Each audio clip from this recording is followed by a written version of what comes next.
We have received threats from terrorists to bomb National Assembly. We have received threats from terrorists to bomb National Assembly complex and threats from protesters to lock up the National Assembly. Legislators are exposed to threats from constituents and other Nigerians who gained easy access into their offices without any formal invitation or appointment. It is obvious that with the ongoing security challenges, if proper measures are not taken, legislative activities will be truncated in the National Assembly, and if activities are thwarted, there will be no representation, no oversight, no annual budget, there will be no plenary at all. And all this will destabilize legislative procedure, democracy, and the stability of the system and the nation at large. Before the threat to National Assembly complex, we have been experiencing insecurity in Nigeria. Why is it that these people called leaders, they have not come out to release press statements in regards to the insecurity? Now it has gotten to their doorstep. They decided to come out with a press statement. Look at the press statement. It's so baseless and useless. You understand? Because this press statement is for their own selfish interests. Before now, we heard a pastor from Plateau. We heard a pastor from Plateau State. You understand? He made a video and he said if they kidnap him, nobody should pay a dime. This man has been crying. He cried out almost 3 times. Now look at what is happening in Edo State. Edo kidnappers don't give Nigerians 10 a.m. afternoon again to pay another 20 million. This time now for 10 people and now each. Among them, Ayani Joy, Lucky Imeedo, and 10 others kidnapped yesterday from a bus near Nifa area, Benin. Now one of the guy's sister wrote on Instagram, my younger brother, Lucky Imeedo, is among them. The kidnappers said if you are unable to provide them with 20 million by 10 a.m. this morning, they will unalive him. He's just a small boy. Please use your platform to help us too. Reports said the group was taken while traveling and the kidnappers already sent a message demanding the ransom. Police and Edo State Command have not made any statement yet. Now we really have a problem. I don't have much to say. The only question I'm asking, should we pay the money again or should we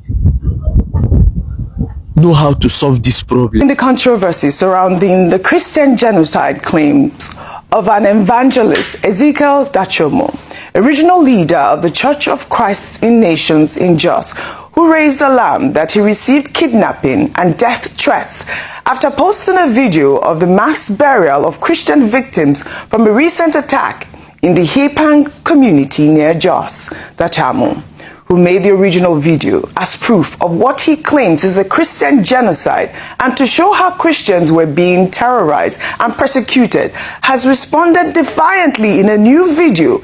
In this follow-up video, he passionately pleads that if he is kidnapped, no one should pay his ransom, stating that his blood will instead raise the war necessary for Christian liberation. Let's take a look.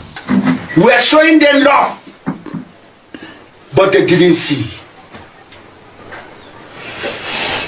I don't know whether I'll be the next, but for me, I've already told my family, my members, if they kidnap me, nobody should contribute 1 kobo. My grave will speak. My blood will raise war that will lead to Christian liberation. That day is coming. I'm just waiting for them. Even I will tell them, please kill me quickly, because nobody will bring kobo. And if they call home, they will tell them our daddy covenant last week that we should never pay a kobo. Please kill him, because my blood will be useful while I'm in the grave. It will fight to finish him. Very intense. Ayo, this development adds a deeply personal and perhaps a dangerous dimension to the Christian genocide debate in Nigeria. Dachomo's willingness to risk his life by documenting what he believes is a systematic persecution and his stance of refusing ransom payment if kidnapped. demonstrates the intensity of his conviction. I'll take some reactions before I come to you, Ayo. Yemi wrote, good video, but you are framing this as if only Christians are being kidnapped. Even Muslims complain about these same attacks. These headers invade farms, destroy crops, and kill people. It's not religion, it's tribal impunity. Both sides condemn it. Both suffer. So why fuel division when you know the truth? What you are stoking, future generations won't recover from. We Nigerians call ourselves intelligent. So ask yourself, why the sudden foreign interest? The same countries showing concern watch gun violence, drugs, unsolved murders, and kidnappings destroy their own people daily, including Christians. On their watch, they ignored Christian Palestinians being killed and displaced. So put your thinking cap. Fellow Nigerians, yes, we have problems, but we must fix them ourselves. Another ex-user wrote, that man is speaking from a place of real fear. When people start saying things like this, you know the system has failed completely. Nobody should be living with that kind of terror in their own country.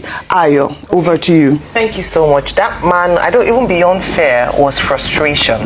And people who have spoken and spoken with nothing being done. In recent times, in the Bakin-Ladi local government, Waruru, Tatu, and Lawuru areas, they say that a group of worshippers were indiscriminately shot at. I think the most worrying part of that report was that they said they'd actually gotten intelligence, informed security agencies, and nothing was done.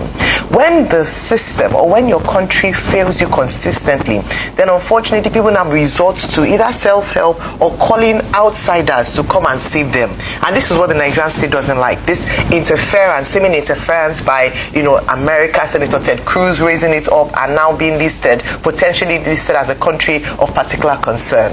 Can we, beyond, Daniel Wala going to hold stakeholder meetings with, bishops, can we actually listen to the voice of the North Central, especially in Plateau, Jos? We have heard of these things, but for a long time, we have turned our eyes and closed our ears off from this. If you speak to a lot of Christian leaders in these areas, Oji, the story is horrible.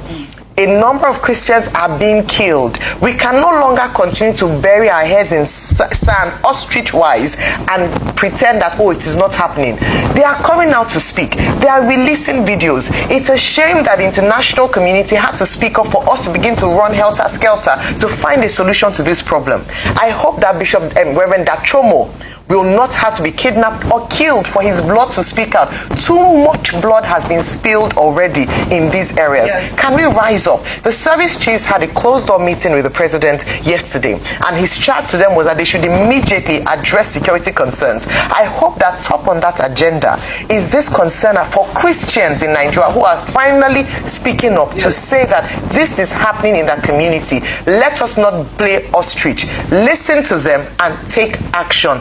No more blood spill in the North Central, especially in Plateau. Just these areas have cried out for too long and nothing has been done. Thank you. It's time for them to take action. Rufai, you had something to say about the ex-user. Just a quick second so you can take this. So a quick one. That ex-user was trying to mitigate the plight of the man. You see, the pastor that came out and showed that video. The first ex-user. The first ex-user. Yemi. The pastor, Yemi, and in response to Yemi, the pastor was showing the plight that he felt at that point in time. We're not saying people are not being killed.